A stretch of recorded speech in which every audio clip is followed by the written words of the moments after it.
You can now watch Core TV News live from anywhere in the world on our website www.coretvnews.com. Click on Live TV on our website and watch us live. And welcome to Core TV Primetime Days. To follow us on Twitter, click on Twitter icon on our website. On Facebook, click on the Facebook and YouTube to see all our previous news production. You can also watch us live on YouTube. Click Core TV, leave a space, then News. Core TV News, a 24-hour news station. It's about 17 days to the May 29 handover, and lots of issues have arose over time, especially after the March 28 presidential election. They say it's the first time in the history of Nigeria that an incumbent president will lose election. And of course, the PDP conceding its rulership status now to the All Progressives Congress. I'm joined now by policy analyst BALA ZAKKA, joining us today on Core Digest. Thank you very much for finding time to come. Thank you.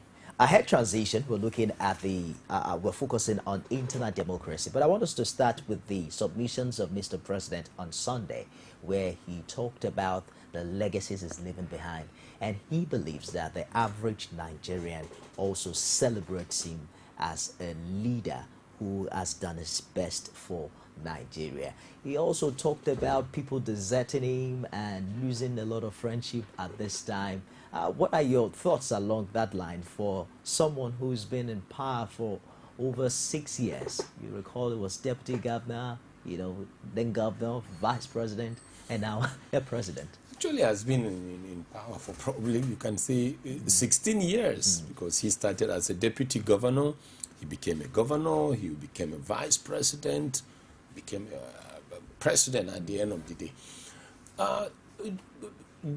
Mr. President's speech or utterances were emotional.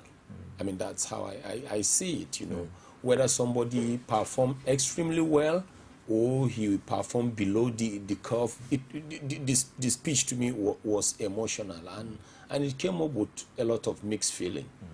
But there is something you can never take away from Mr. President, and what you cannot take is the fact that President Jonathan has prepared the political soil of peace, and that is what he is handing over to the President-elect General Muhammadu Buhari.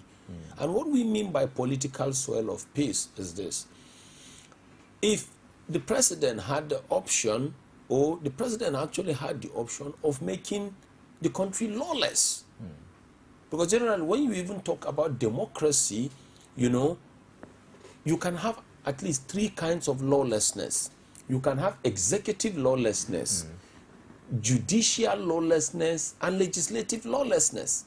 But at the point we found ourselves, at that point of the election and whatever, the president will have made the country completely lawless. But he chose what? To make sure that transition, ended up in a peaceful manner. That's right. And there is a saying that the seed of growth and development can only be planted, watered, nurtured, and allowed to grow on the soil of what? Peace. That's right. So to the best of people like, to the best of my analysis, he has already handed or prepared that soil of peace for Nigeria. We're now waiting on the President-elect General Muhammadu Buhari to come down and plant the seed of what? Growth, development, and like what you have said, internal or integrative democracy. We'll get there, but the incumbent president also talked about he and his cabinet members being prepared for persecution. I want us to consider that word in that context. Should someone who should be persecuted just because he led or just because he conceded defeat, should it be a function of conceding defeat or a function of the performance and the things he's really done? Even parents, even parents can make utterances that once in a while children can say they wish they made the words. To me, I actually see that more as technical semantics. Because if you ask me, he had the option of using the word, or probably there were some words he will have used. He will have used probably his lieutenants will be subjected to prosecution. Prosecution is a word. His lieutenants are likely to be subjected to persecution. His lieutenants are likely to be subjected to present or make themselves accountable. You know, that means some level of accountability will be needed. I want to believe that, I may be wrong, but I want to believe that what the president truly meant was that his lieutenants are likely to be called to present or make some accountability. Persecution looks more negative, you know, looks more pessimistic, considering the kind of Nigeria we want to see in the next 4 years. So, like I said, the papers, everybody who, I mean, the print, the electronic media, and those who were physically there said the word he used was persecution. But I would want to believe, my feeling is he probably wanted to mean there is every likelihood that his lieutenants will be expected to come and give some level of accounts or accountability, which makes more sense to me. But you also recall that during the electioneering process, at the Yes. time the president-elect had said that he wouldn't look back on corruption practices and prosecuting criminal offenses among or within the executive arm of government. Is that a possibility? Because many are saying there's no way you can look forward without looking back. And how does he handle this without, you know, meddling up with his own basic responsibility of governing Nigeria as a nation? You are 100% correct. You see, my past brought me to where I am today. The dynamics of my today will determine my tomorrow. Whether it is accepted or not, from time to time, I question, I try to reanalyze, and I even look back at my past, you know, and it helps me because it determines how and why I am where I am today. But the management of my today is more important because I have everything within me and the tools within me to determine my tomorrow.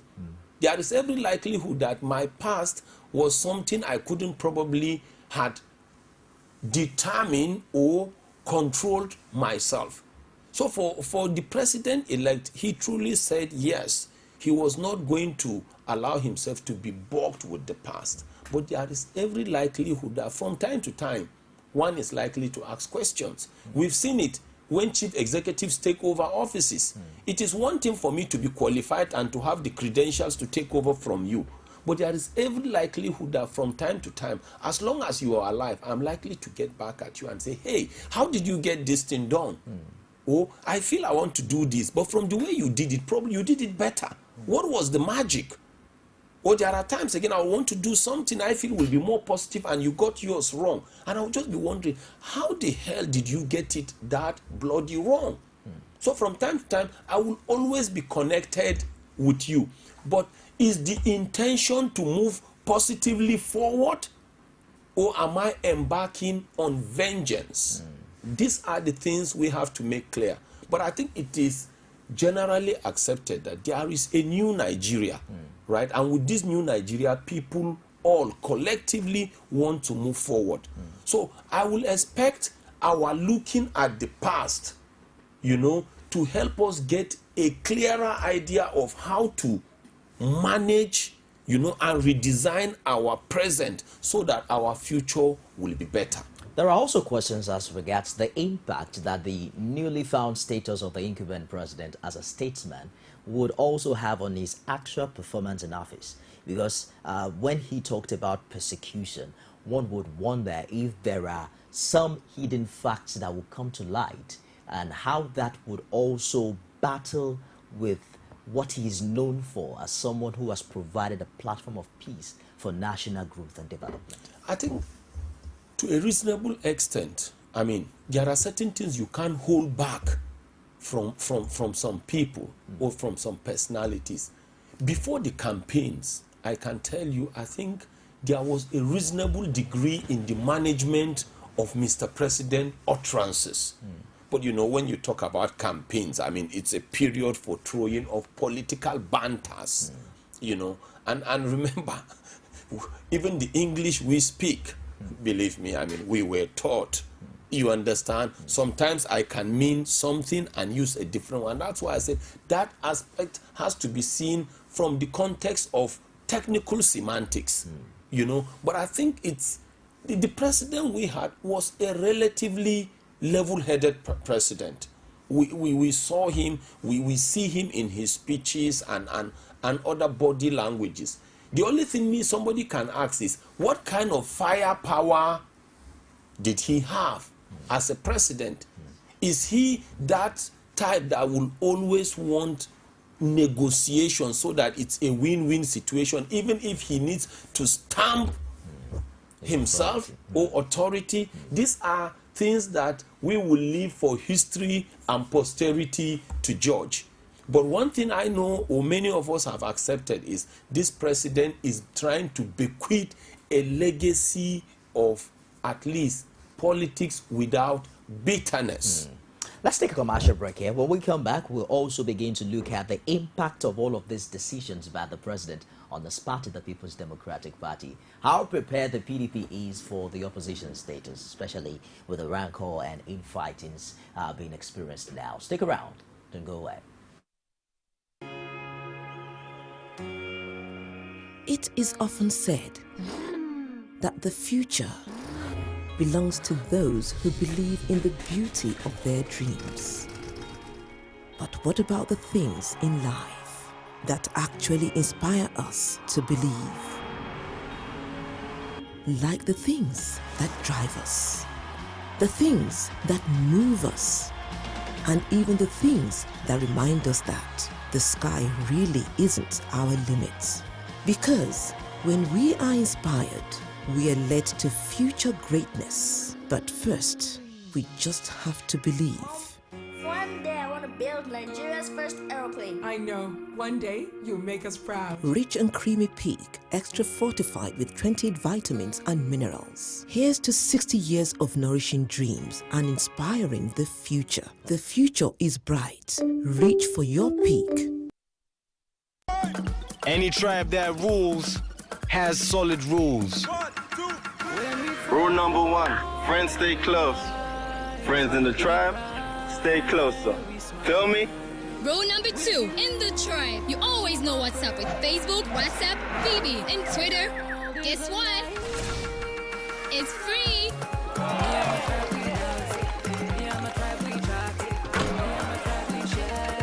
Rule number three, there are no rules with SMS. It's endless. Yes, boss. Rule number four, enjoy very long conversations with that special someone. Enjoy endless connections to your friends with free calls, free WhatsApp, Twitter, Facebook, and BBM. You also enjoy up to 200% bonus on your recharges to call all networks. Migrate now by dialing *312# and start a live endless connection. Airtel, the smartphone network. You can now watch Core TV News live from anywhere in the world on our website, www.coretvnews.com. Click on Live TV on our website and watch us live. And welcome to Core TV Primetime Days. To follow us on Twitter, click on Twitter icon on our website. On Facebook, click on the Facebook and YouTube to see all our previous news production. You can also watch us live on YouTube. Click Core TV, leave a space, then News. Core TV News, a 24-hour news station. Welcome back. BALA ZAKKA joins us today on Core Digest. Thank you for staying the course on the show today. Thank you. Now let's look at the developing story from the People's Democratic Party. You recall the kind of banter that we witnessed last week between Mohazu and Fayose of AKT. There's a clarion call now for the National Working Committee as well as the chairman of the PDP to resign. This morning, Mohazu says he's not going to resign, that his resignation will only destroy the party. What are your thoughts along this line? You know, sometimes I really get worried, you know, from when I listen to the utterances of those who are supposed to be leaders. Let me keep saying this over and over and over again. The power of life and death lies with the tongue. That's right. You can use your tongue to convert a bitter enemy into a friend. And you can use your tongue to convert a friend into a bitter enemy. The venom that will come from utterances sometimes can be more venomous than the venom of a viper. We keep wondering. We just don't know why leaders don't mind their utterances. Once you make the utterance, it goes out, it doesn't come back. Even if it comes back, it has been received and has been interpreted. You know, opposition is part of the spice of democracy.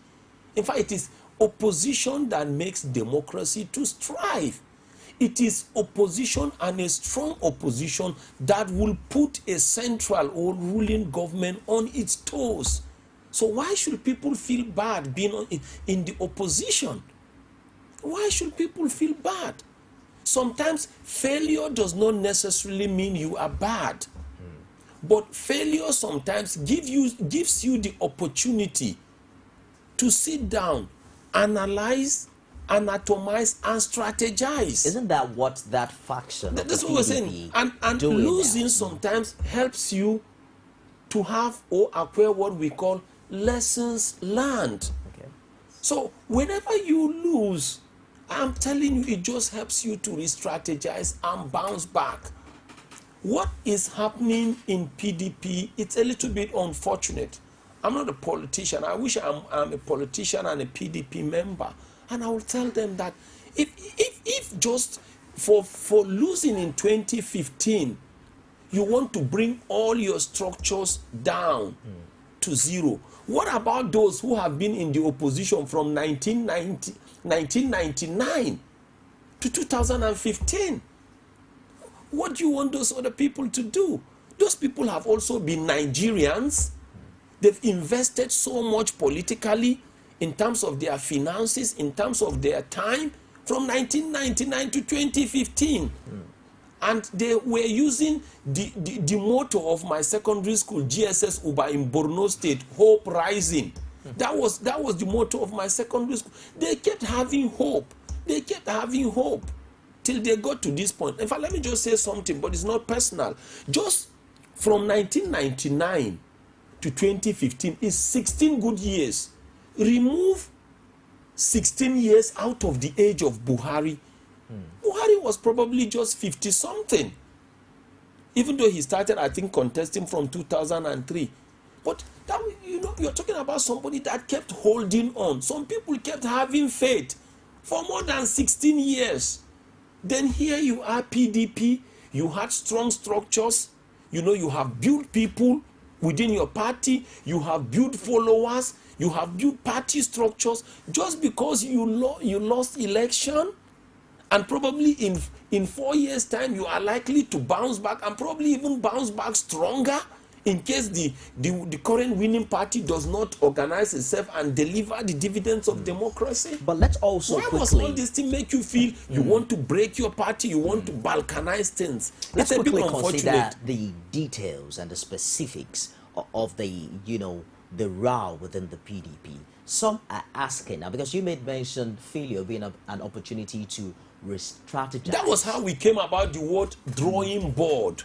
Sometimes you just get knocked to be given the opportunity to go back to the drawing board and just to notice, to find out that some of those things you were assuming, you were careless about, you were delaying, you shouldn't have been that careless. Could that be the reason why as part or a faction of the party is asking for the resignation of the chairman? Someone like the state governor is saying someone who could not win his ward, who could not win his local government, who could not win a state in an election might not just be formidable enough to lead the party in this very strategic time. Why I wouldn't want to accept, totally accept or agree with Fayose is, Even President Obasanjo, I think at some point I learned that he didn't necessarily win everything within Ogun State. But does that mean he didn't have what it took to lead Nigeria as a president or a great leader? So there are some correlations or analysis you cannot exactly use. Obasanjo is one of the greatest African leaders among the living today. But it's also possible that he didn't win every maybe ward or council or whatever in his state. It happens in life. But I want to take some of the words or some of the comments I had from Kwankwaso. Because Kwankwaso has been with the person that was his deputy governor, and he continued with that person till the person became a governor now. He was with that person during his first coming. What did Kwankwaso say? Kwankwaso said, when I lost, because Kwankwaso eventually lost, he said when he lost, that was when he discovered that there were so many things they were not doing for Kano people. It took him 8 years to recruit. Exactly. It took him virtually 8 years.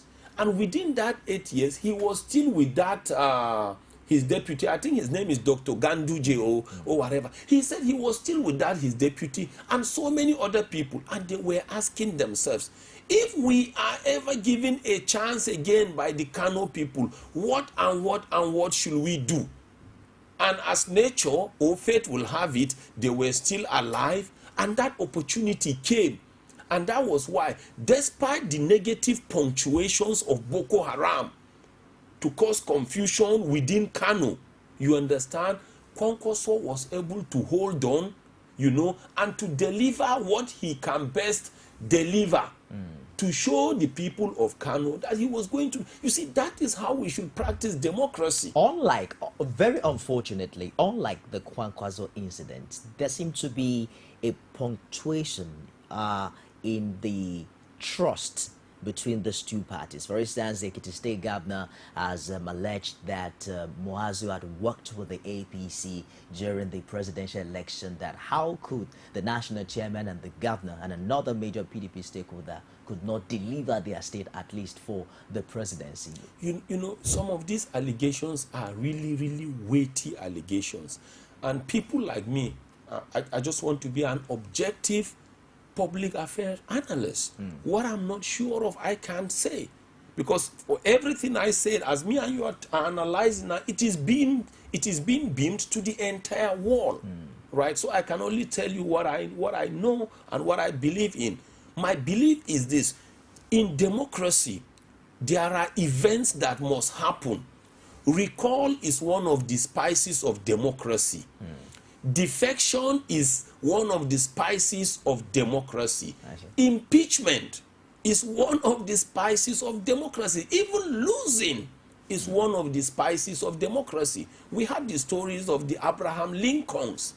There is nothing wrong in saying Buhari is a mini Abraham Lincoln. Because if you look at Buhari, the way he looks now compared to 16 years ago, I mean, Buhari has been battered physically, but he kept holding on. That is what we should do. Even in economic recovery, as long as that part is that part that will take us to El Dorado, that is what you will do. That is how you will hold on. So that even when you say you want Nigerians to make sacrifice, as long as we are on the right track, believe me, keep it. And it's the same thing with the opposition.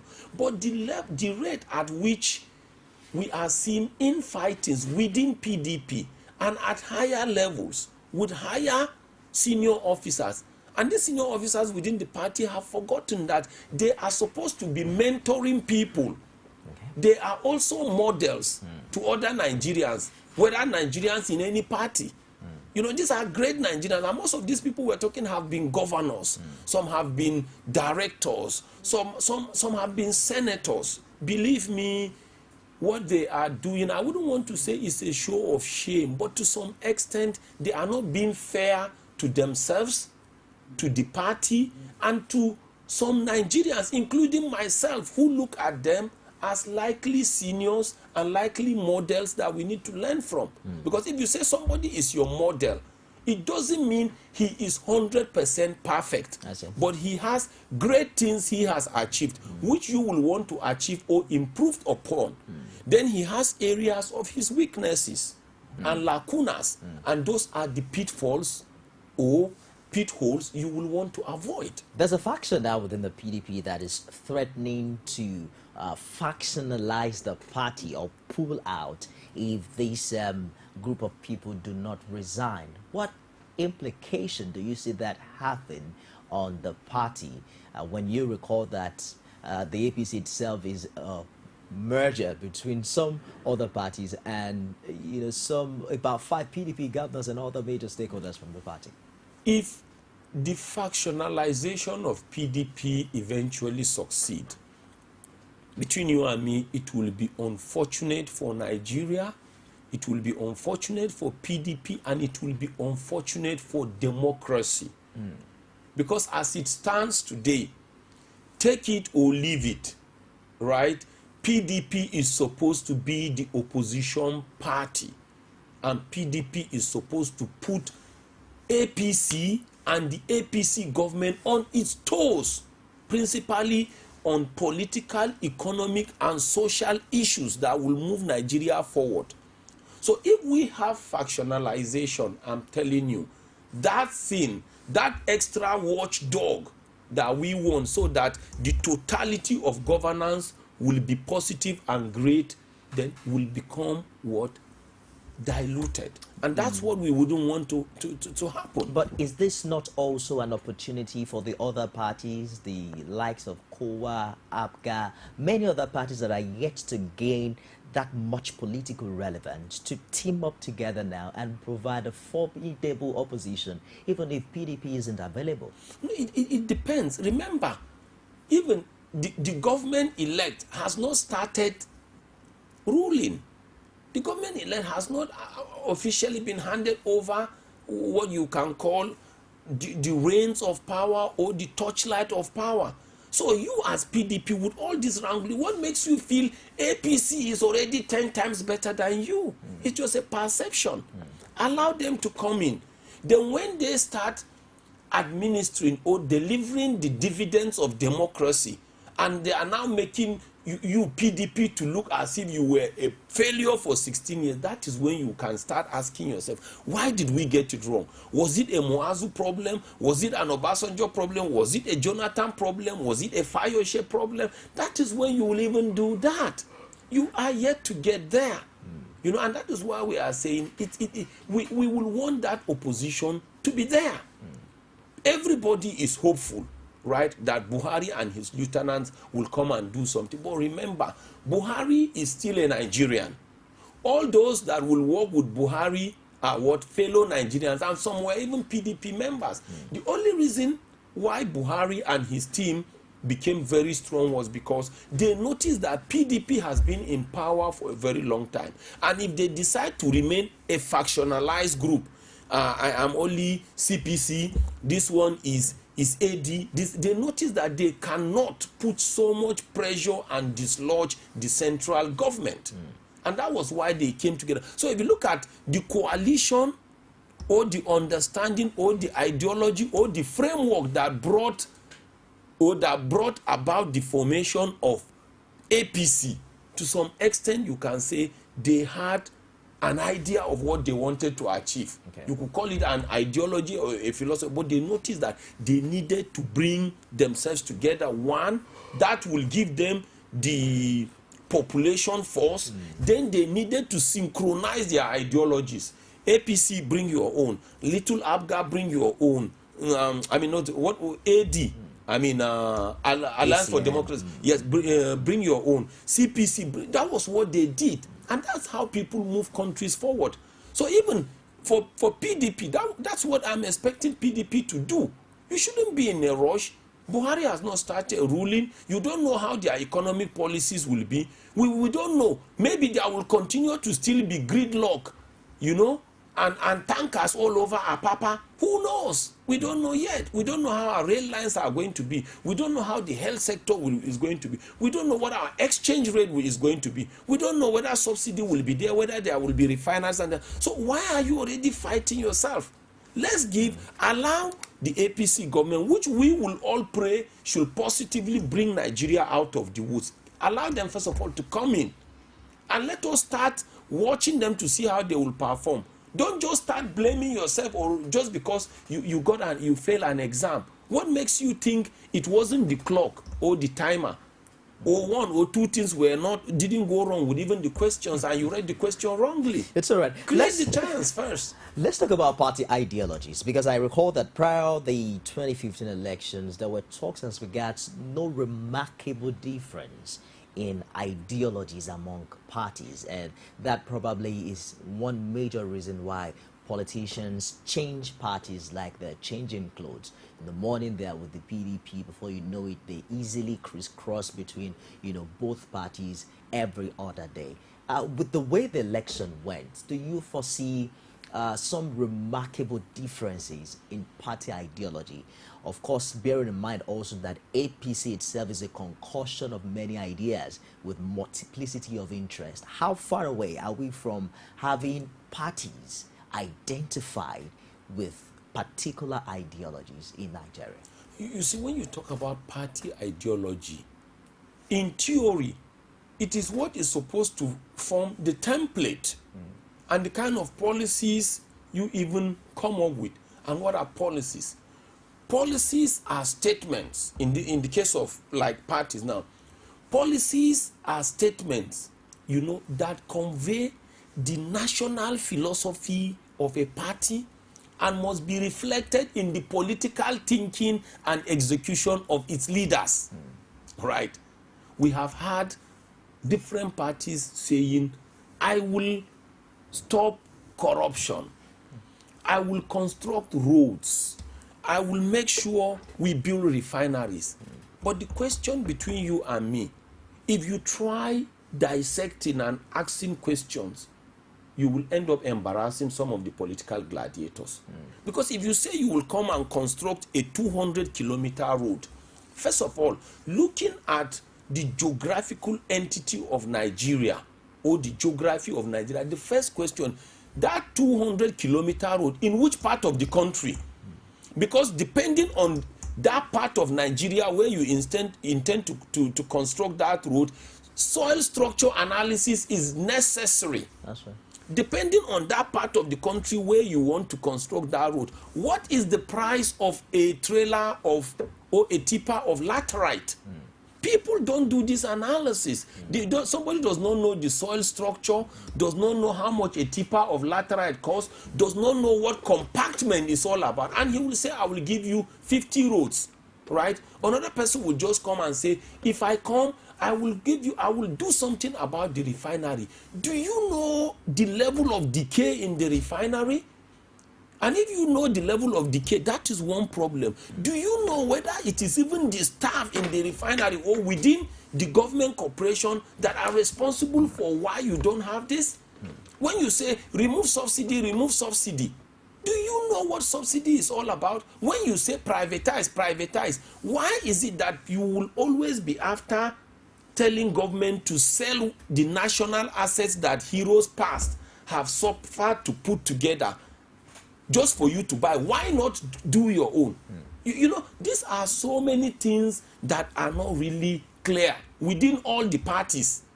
But when they start, you know, that's when they will, some of them will really discover the enormous problems, you know, on ground. And on that basis, I can tell you that nearly all the parties have just 18 line differences in their respective ideologies. They call some the progressives and conservative. Is there really this is technical semantics, because the reason why I keep saying that is because you call me a conservative or a progressive, but you forgot that 3 months ago I was in the other party. Then today I am here, and the next day I'm not given the ticket, or I come across somebody that will bully me and I jump into another person. For instance, let's look at how this will work out for the APC, where we have, there seem to be two different ideologies that are obvious to the eyes. There's a traditional northern conservatives. Correct. There's also the southern progressives. You know, yes. that there are two major principalities. Correct. You know, in a party. Very good observation by you. How do you see that work out? Look, that, I'm telling you, they are two distinct ideologies coming together. But in physics, there is what we call resonance.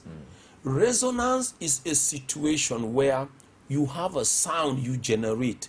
I have a sound I generate, but we get to a point where we synchronize and we come up with one sound. That is the principle of resonance.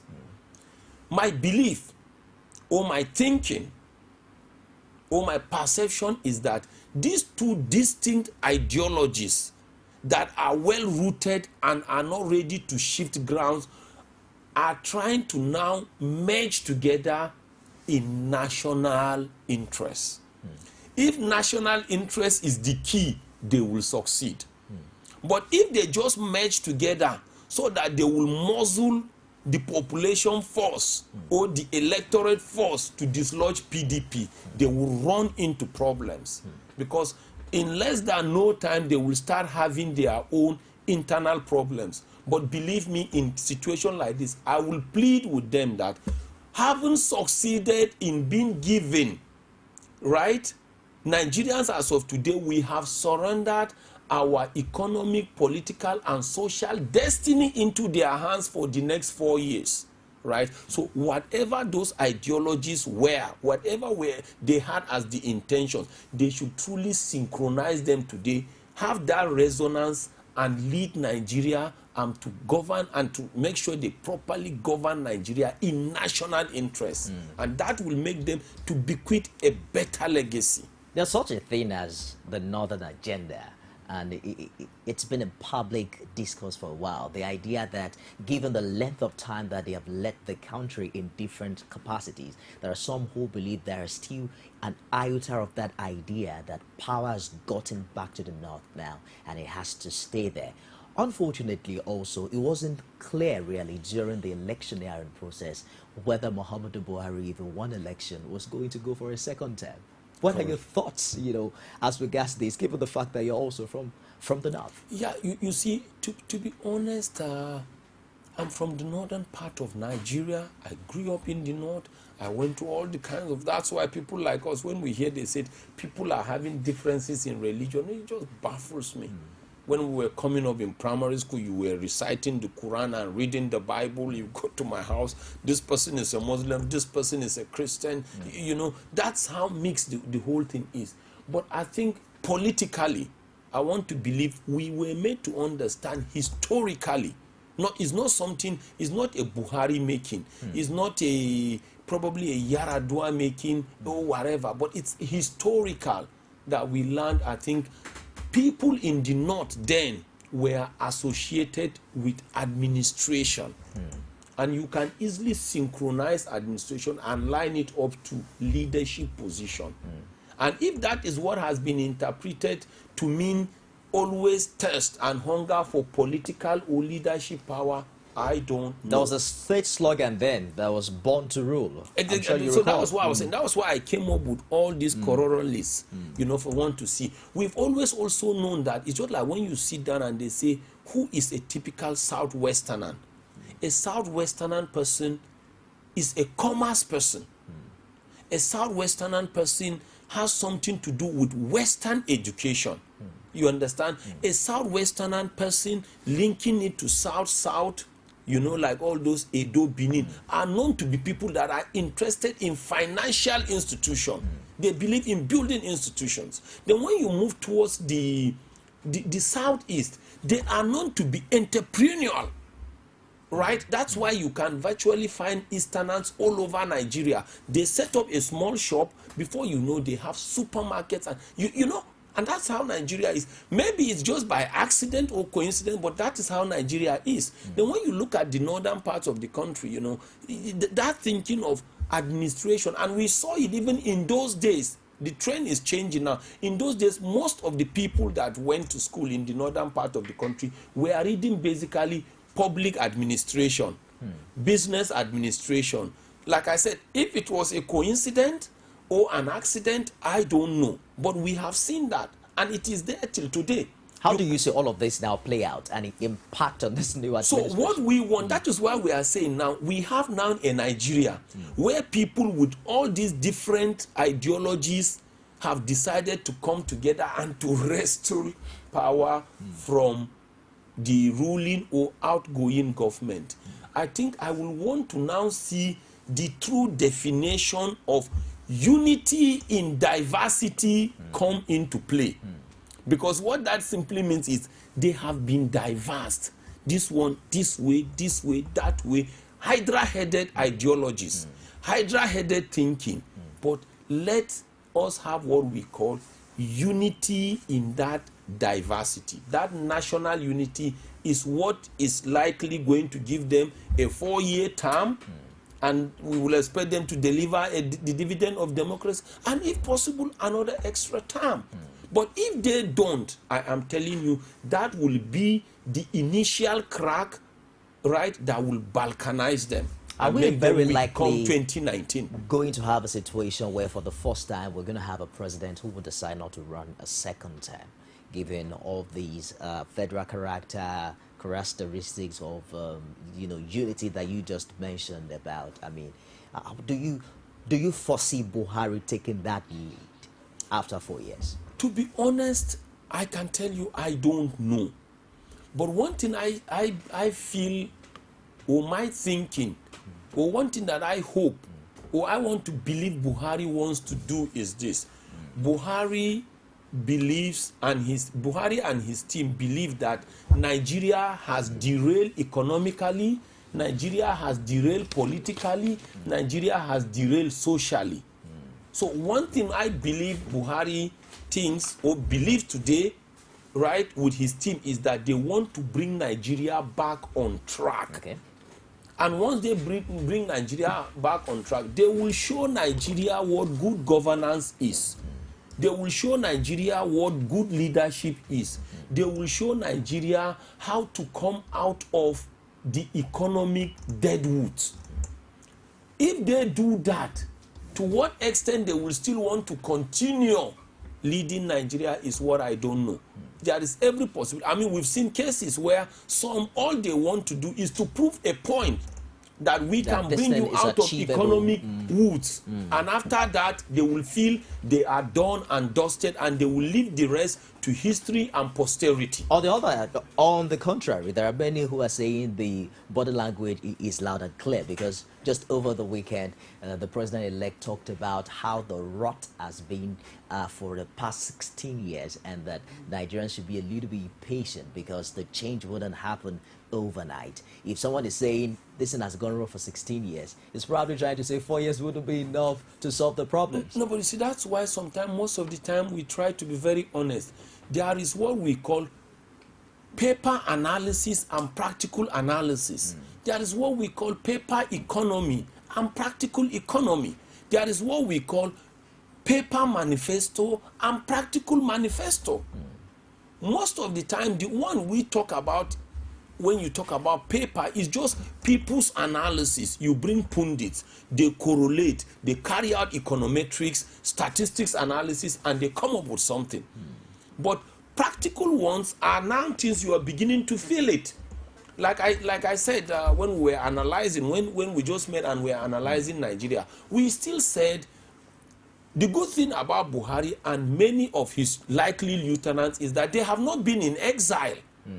Right? They have all been in Nigeria. So they know what fuel scarcity is all about. They know the state of health. They know the state of roads. But that doesn't mean they were those in governance and were in charge of the budgets and were analyzing the soil structures and other things. But now, it is very clear that in less than probably 3 weeks or a month, everybody is likely to say, General Buhari, you and your team said we should hand over our political, economic, and social destiny into your custody. Take. It's possible he's beginning to really feel it now. And now it is now coming to reality is practical, not theoretical governance now, but it's practical wind of practical governance is what he is beginning to feel. And sometimes there is nothing wrong to say, hey guys, please hey, take it easy. But the good thing is the intentions are good intentions, because there is a saying sometimes that it is not your action that I bother about, but the intentions of your actions. Because if you can have good intentions, but in the process you slip and fall. But if your intentions are good, I'm more interested in your intentions. Sometimes last week, the president-elect was also quoted to have said that it would use 100% technocrats, you know, as his cabinet members. How does that justify what is known as internal democracy in Nigeria? Because cabinet appointments prior to this time were known to settle, you know, the political party and those who worked hard for the administration to win elections. That probably will be a drastic change from the norm. Can APC survive it? You see, the reason why APC is likely to survive it is we've already analyzed. These are two different ideologies. The Southwest progressive and the North conservative, whatever, they have come together. That power they are looking for, now they have it, right? But the key thing I am telling you is internal democracy is the only way, the only likely solution that will help them. And the search for technocrats, and this is where technocrats come in. Technocrats are likely not to be politicians at all. A given example is this. Supposing I want to do something about sewage disposal, right? We want to be removing all these water cans, sachet waters and everything. What do I do? Who is the kind of person I'm going to look for? Maybe I need to look for a toxicologist. And when I want to look for a toxicologist, I begin to think, who is a toxicologist? We want to start recycling all this waste. And who is a toxicologist? Then when I meet a likely person, likely candidates, I see CVs of likely candidates, I shouldn't be bothered about their political parties or where they come from. I should be able to see somebody and start asking him about aromatics. Hydrocarbon aromatics, yes. You should be able to analyze this for me. You understand? It's the same thing. If you want to look for somebody that will now be in charge of maybe national orientation, then that person must have something to do with psychology, guidance and counseling. Because the person will always need to be working on the psyche of criminals, of area boys, of even decent Nigerians. So I will be looking for a guardian and counseling person. And when I'm beginning to look for a guardian and counseling, the person I may be looking for may not be part of the party. He may not be part of the campaign train. And that is where national interest now comes into being. And that's what we are praying we will want to see. How APC will do it, I don't know. But if their definition of technocrats is how to identify somebody who will be like a toxicologist, who will analyze aromas and everything and come up with recycling principles, that's what we want to see. If we want to get somebody, if our definition of a technocrat for somebody to head the National Orientation Agency has to do with somebody that can do something about people's psyche. In fact, somebody that will spend a greater part of his time carrying activities that are related to psychotherapy, so be it. That is how you fix countries. You know, because most of the time, and it's not limited to only Nigeria or Africa, it's everywhere across the world. When you come, most of the time, a country or an economy will be in, a country can be in economic, political, or social tatters. And when you say something is in tatters, almost everywhere is torn. You cannot sew it all at a time. But look at likely areas where you will do what? Fix. I see. Let's take a commercial break now. When we come back, we'll put all of this together in the final laps of the show. Stick around. Don't go away. It is often said that the future belongs to those who believe in the beauty of their dreams. But what about the things in life that actually inspire us to believe? Like the things that drive us, the things that move us, and even the things that remind us that the sky really isn't our limit. Because when we are inspired, we are led to future greatness. But first, we just have to believe.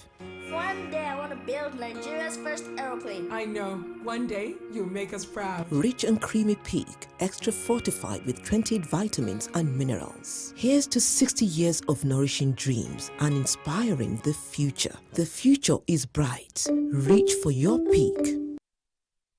Every day, every hour, and every minute, news break in Nigeria. Things happen so fast, it's most times difficult to track and comprehend them. But that's what we do right here on Digit 360. 2015, would you want to come back again? It's like asking Jesus Christ if he knew he was going to die, will you want to come back as the savior of the world again? We do not just help you track the stories, we break them down, explore all the angles, analyze the issues so that you can fully comprehend the stories and use them to make the right decisions.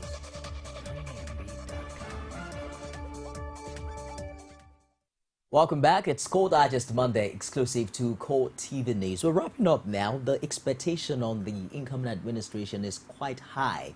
The reality today now is the scarcity of the full commodity, and when it's available, people even talk about how much they exchange for, a liter of petroleum. The idea of removal of fuel subsidy has also, come to light in public discourse. What are your thoughts, very shortly, as regards all of this? Like we said, there is what we call practical economy and paper economy.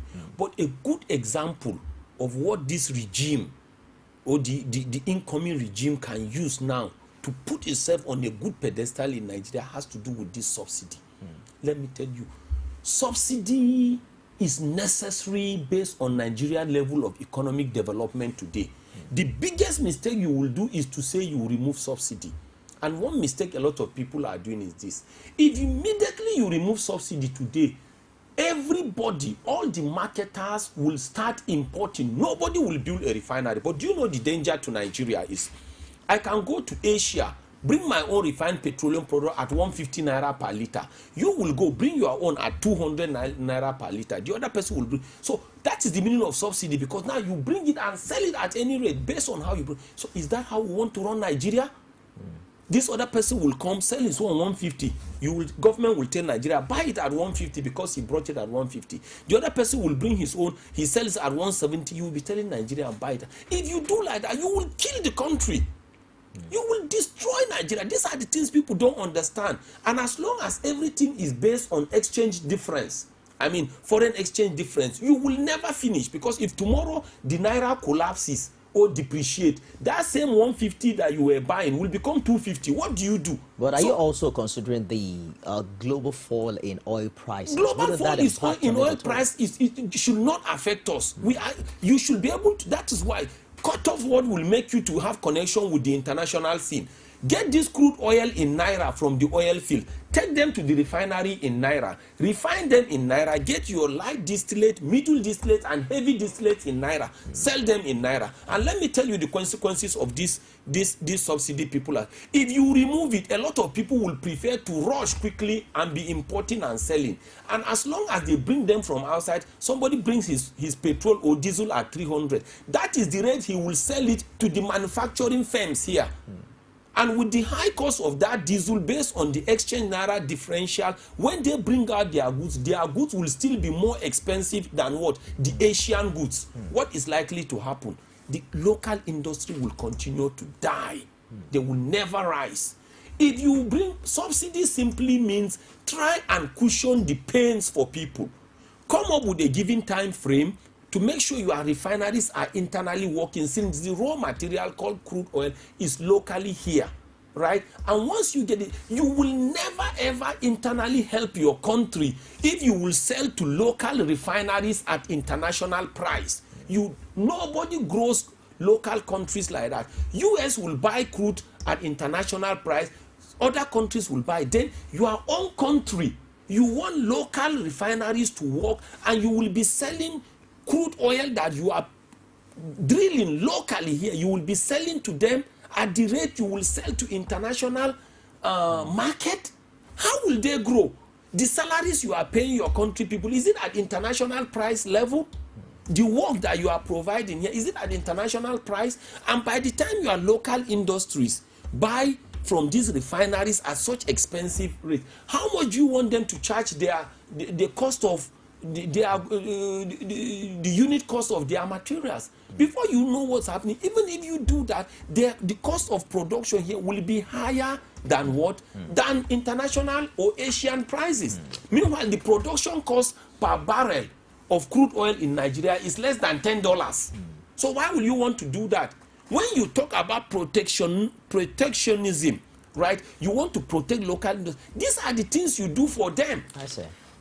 BALA ZAKKA, thank you very much for your very passionate and in-depth contributions on the show today.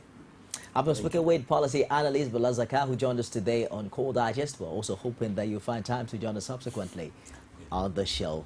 It's a wrap today on Core Digest. Do join us again tomorrow for another exciting edition. I am Nifemi. We're going to our business show comes up at the top of the hour. You don't want to miss it. Nigerians are expected to seek out the best. 2 words to describe the activity. The Yoruba Unity Forum is conducting. Be the first to know. From the north, south, east, west, and around Africa. Presidential we break the news. Women in Nigeria. Now you can catch all the actions live as the news breaks. We are Core TV News. Welcome to Core TV Primetime News, a 24-hour news station.